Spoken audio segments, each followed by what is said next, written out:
The Holy Gospel according to St. Luke, the 21st chapter. We're starting at verse 5. When some were speaking about the temple, how it was adorned with beautiful stones and gifts dedicated to God, Jesus said, "As for these things that you see, the days will come when not one stone will be left upon another. All will be thrown down." So they asked him, "Teacher, when will this be? And what will be the sign that this is about to take place?" And he said, "Beware that you are not led astray, for many will come in my name and say, 'I am he,' and 'the time is near.' Do not go after them. When you hear of wars and insurrections, do not be terrified, for these things must take place first, but the end will not follow immediately." Then Jesus said to them, "Nation will rise against nation, and kingdom against kingdom. There will be great earthquakes, and in various places famines and plagues, and there will be dreadful portents and great signs from heaven. But before all this occurs, they will arrest you and persecute you. They will hand you over to synagogues and prisons, and you will be brought before kings and governors because of my name. This will give you an opportunity to testify. So make up your minds not to prepare your defense in advance, for I will give you words and a wisdom that none of your opponents will be able to withstand or contradict. You will be betrayed even by parents and brothers, by relatives and friends, and they will put some of you to death. And you will be hated by all because of my name, but not a hair of your head will perish. By your endurance you will gain your souls." The Gospel of the Lord. Please have a seat. Well, when I was a senior in high school, a friend of mine and I decided that we were going to go to the local junior college and learn how to fence. You know, not building fences, but the thing with swords. Because the idea of learning how to fight with swords, as you might imagine, was very attractive to, guys in their senior year of high school. So we went and we signed up. We paid the $7 health fee. I'm not really sure what that was for. But then we showed up to the first day of class, and we were excited to get a sword in our hands and learn to battle it out just like they did in the movies. Not even close. First day of class, the teacher, I remember her name, Mrs. Sternitsky, said that the first 3 weeks of class, no swords. Wait a minute, I'm here for the swords. Why would she not give us a sword the very first day of class and let us, slash and stab? And the reason for that is that fencing, and you might have seen this in the Olympics, is all done in a crouch. Now, if you've ever tried to stand in a crouch for any length of time, let alone move, you know that we aren't generally equipped to do that unless we are fencers to begin with or do a lot of leg work in the gym. And even then, the crouching muscles might not be in trim. So that was the first thing that I learned about fencing. It hurts. It hurts a lot. Not only that, but you're in a crouch, and then you have to learn how to advance very quickly, how to retreat very quickly, and then the super crouch is when you attack, and that's called a lunge. And I learned that the hard way. So there's a lot of crouching. There's a lot of leg work that you have to do to get ready before you even get a sword in your hand, just like Coach Sternitsky warned. So when you get the leg work down, and that takes at least 3 weeks, it's time to put on the mask.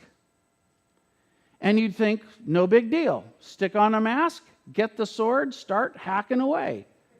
No.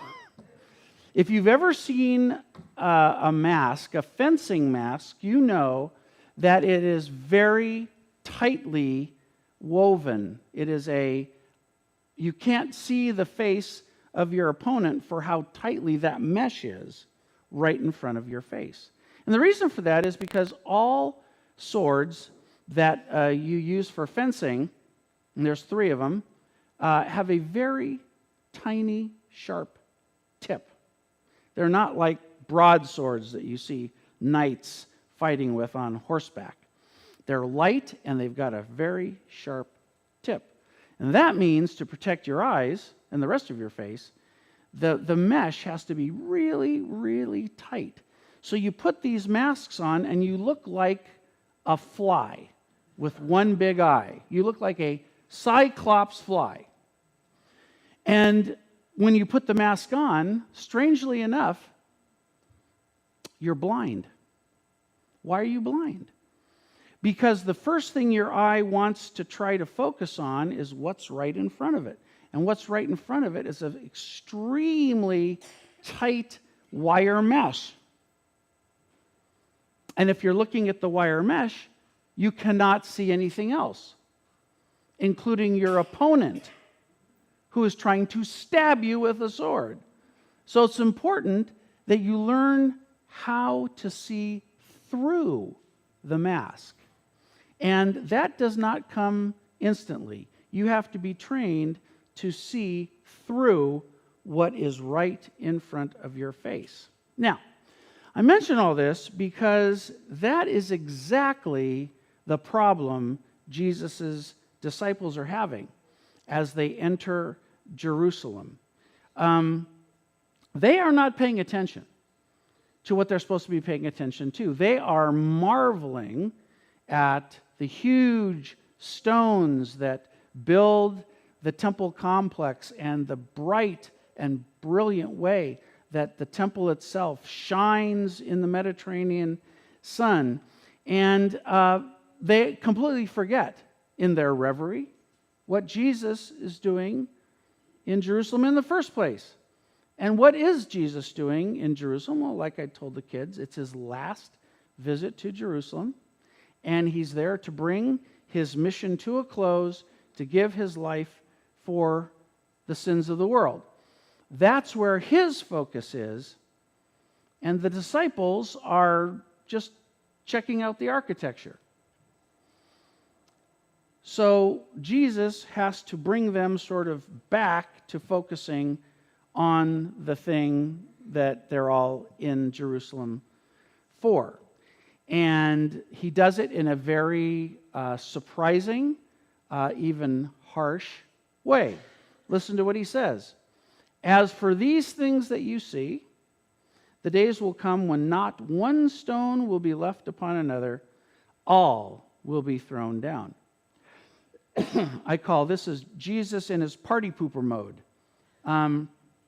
It's shocking, especially to a faithful Jew, because he's talking about God's own house. How in the world would God let his own house be turned into a pile of rubble? To any Jew, this is unthinkable. It's more than just tragic. It's more than just horrific. It is world-shattering. And that is exactly why Jesus says it. Jesus says it because his followers have their eyes on the wrong thing. They're caught up in the majesty of what they see. So their attention is locked on what is right in front of their faces. Jesus wants their attention to be focused on the future. And not just any future, but God's future. And one way the Bible talks about God's future is using the word apocalypse. So when we hear the word apocalypse, we think of something cataclysmic, right? We think of Apocalypse Now or the 4 riders of the apocalypse. But apocalypse really means nothing more than a revealing of something, an unveiling of something that we cannot see before the veil is pulled aside. Another name for the last book of the Bible, Revelation, is the Apocalypse of John, the unveiling by John of God's future. So, if an apocalypse is supposed to reveal something, fantastic, what is Jesus revealing? Well, Jesus is telling his followers about a future full of struggle and hardship, challenge. But when these things happen, not to focus on what is right in front of them or even what's around the corner. Jesus is telling his followers to keep their eyes on the long view, God's ultimate plan for them and the world. And that's, in fact, exactly what they wind up doing. The tribulation does come. The Jewish people rise up against their Roman overlords in 66 AD. They fight a valiant battle against the Roman legions sent to suppress their rebellion. It takes the Romans 4 years to suppress the rebellion of the Jewish forces. And true to form, when Rome defeats you in a revolution, they mean it. And so in AD 70, 4 years after the beginning of the revolution, the Romans destroyed Jerusalem. They knock down the walls, they burn, they slay the inhabitants, and they make sure to leave the temple, the holiest place in Israel, a pile of rubble. Not one stone left upon the other. Just as Jesus predicted. But the other thing that happens is Jesus' followers keep talking about him. They don't stop. During the wars and the destruction of Jerusalem and the repercussions that follow, Jesus' first followers don't stop talking about him. They don't lose their focus in the face of Roman swords and shields and fire and often even death. They keep on talking about Jesus and his great love for the world. And when all things seem irretrievably broken, when it seems as though all is lost, their confession is God is still at work and somehow our future is secure in him. And it's because of their faithfulness in times of unspeakable calamity that we know about Jesus. You know, Jesus isn't the first and he isn't the last messianic movement in the Eastern Mediterranean. But he's the only one whose followers are still talking about him, still singing hymns to him, still celebrating his life among them. Because unlike all the others, Jesus is the real deal. They kept the gospel working in their generation. And each generation, in turn, with its trials and tribulations, has done the same down to ours. That's how the message 2,000 years ago is the message 2,000 years later with us. And we know there have been wars and rumors of wars and world wars and famines and plagues and disasters of all kinds. And people are still talking about God made known in Jesus. The gospel has been spoken into all the disasters and all the beautiful moments ever since Jesus did what he did on the cross in Jerusalem just days after what the Bible is talking about right here. The gospel has been spoken into history ever since. And I think this is possible for one reason only. God is faithful. God keeps his promises. Jesus promises his followers that he'll always be with them. And he always is. And that gives us, as Jesus followers, a different way to move through life, a different way to move through times of joy, but especially a different way to move through unimaginable hardship. And that's because our eyes don't have to be focused on what's going wrong if we keep our focus on the one who makes all things right. Jesus talks about this in a number of places. In Acts chapter 1, he tells his followers this: "You will be my witnesses in Jerusalem, in all Judea and Samaria, and to the ends of the earth." Just a few verses after our reading, Luke quotes the Psalms when he says this: "Now when these things begin to take place, stand up and raise your heads, because your redemption is drawing near." We Christians are called to be the ones to keep to our feet when things get dicey. When everyone is ducking and covering, Jesus calls us to stand up and step up, because adversity creates opportunities for us to speak the gospel into other people's lives. Jesus says in verses 12 and 13, "They will arrest you and persecute you. They will hand you over. You will be brought before kings and governors because of my name. This will give you an opportunity to testify." Okay, so a couple things. First of all, we know that that doesn't really happen in our culture in our day, right? But the question is, if it did, would you be up for it? Do you see yourself as one of those brave Christians who could stare adversity in the face and announce the gospel? Ready or not, Jesus is calling us to the same kind of brave witness as he called his very first disciples so long ago. And the second thing is, like I said, we don't really have tribulation like they did in the old days. So don't we need an apocalypse first before we have an opportunity to share our faith? Don't we need to get hauled in front of somebody and are demanded to give account for the faith that is in us? And my answer to that is, well, it all depends on what you see as tribulation. We don't have to be in the middle of world-altering events to experience tribulation, do we? We don't need to be handcuffed and dragged into court to face the wrath of judges and juries to count it a tribulation.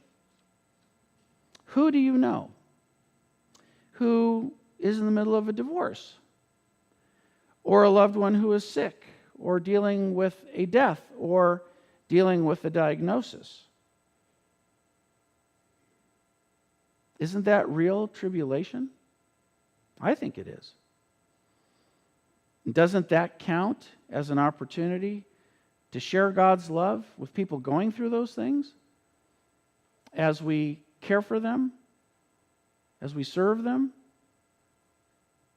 What do you think keeps most Christians silent when an opportunity presents itself to share the faith? Isn't it fear of judgment by others, or judging ourselves unworthy or incapable of bearing that kind of good news? I think the answer is, generally speaking, yeah. That is the reason. The fact is, every generation has its calamities. Every congregation has its calamities. Every family has its calamities. Every person has his or her calamities. That's the way life is. That's the way it's always been. The question is, who will speak for God when those calamities occur? What do you think the answer is?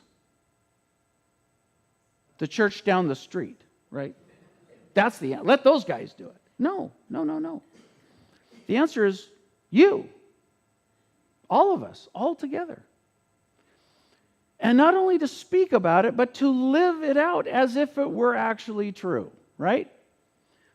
Now, if you've ever taken a college history class, philosophy of religion or something, you no doubt remember a fellow by the name of Nietzsche, Friedrich Nietzsche. God is dead. You get an A. He is known for one sentence: God is dead. What he's not known for is that both his father and his grandfather were Lutheran pastors. Yeah, not a great look, all you Lutherans out there. He said he gave up Christianity because he saw no evidence in the church of the resurrection joy it claimed exclusive possession of. Wow. Now, that's only one person's perspective. To what he thought was wrong with the church of his day, okay. But it's something worth thinking about in our day, is it not? Jesus uses unsettling terms and unsettling images to get us ready to face the unsettling things that will inevitably happen in our lives with faith and hope. The hope of His guiding and protecting presence as we tell others what we know about Him. You might call it witness protection. And the people around us who are going through unsettling things in their lives, do they not need people like us to speak up and to act according to the faith we claim and the hope that we have for the world? The hope we have in Jesus? Absolutely. Everybody needs a voice like that, a voice of hope when all things seem to be going horribly wrong. So whatever calamities people are going through, they shouldn't have to go it alone. Everything you're going through in your life, you shouldn't have to go it alone, right? The bad things, the joyful things, the happy things, the momentous things. We're not meant to go through these things alone. We're meant to be accompanied, to have somebody with us who, when we need it the most, can look beyond the obvious to the ultimate. Somebody to assure us that God is still at work to hold and to heal and to save. Someone who knows and lives the hope that is ours to live in Jesus. The hope that can stand up to whatever we're going through because of what Jesus went through for us. So the question that's still in front of us is, okay, who will that someone be? And the answer is, yeah, why not somebody exactly like you? Amen.